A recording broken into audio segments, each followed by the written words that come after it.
మీ అందరికీ నమస్తే. గుమగుమలాడే ఈ పుట్టకొక్కుల కూర చూడండి ఎలా ఉందో. మటన్ కర్రీ స్మెల్ వస్తుంది. ఎలా చేయాలో సింపుల్గా చేసి చూపిస్తాను.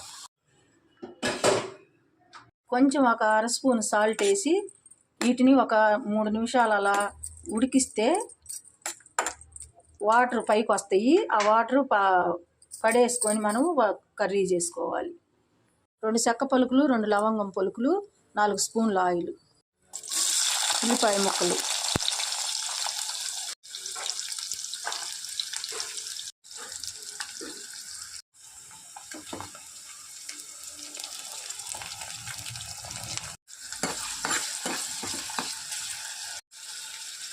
ఇప్పుడు ఆ వాటర్లో ఉన్నాయి దేవి ఆ ముక్కలు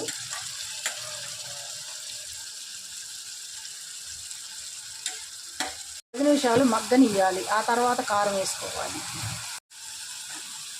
నేనైతే సంబార కారమే వాడతా ఎక్కువ. మామూలు కారమే వేసుకోవచ్చు. సంబార కారం అయితే ఇంకా కొంచెం రుచిగా ఉంటుంది.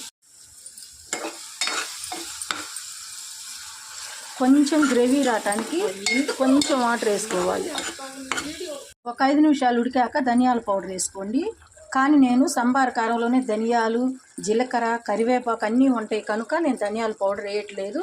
ధనియాల పౌడర్ వేసుకోవాలనుకున్నప్పుడు మామూలు పొడి కారం వేసుకున్నాం వేసుకోవచ్చు. రెడీ అయిపోయింది చూడండి. పుట్టకొక్కుల కూర గుమగుమలాడుతుంది. అదిరింది టేస్ట్. రుచి భలే రుచిగా ఉంది. పల్లెటూరు స్టైల్లో లాగుంది.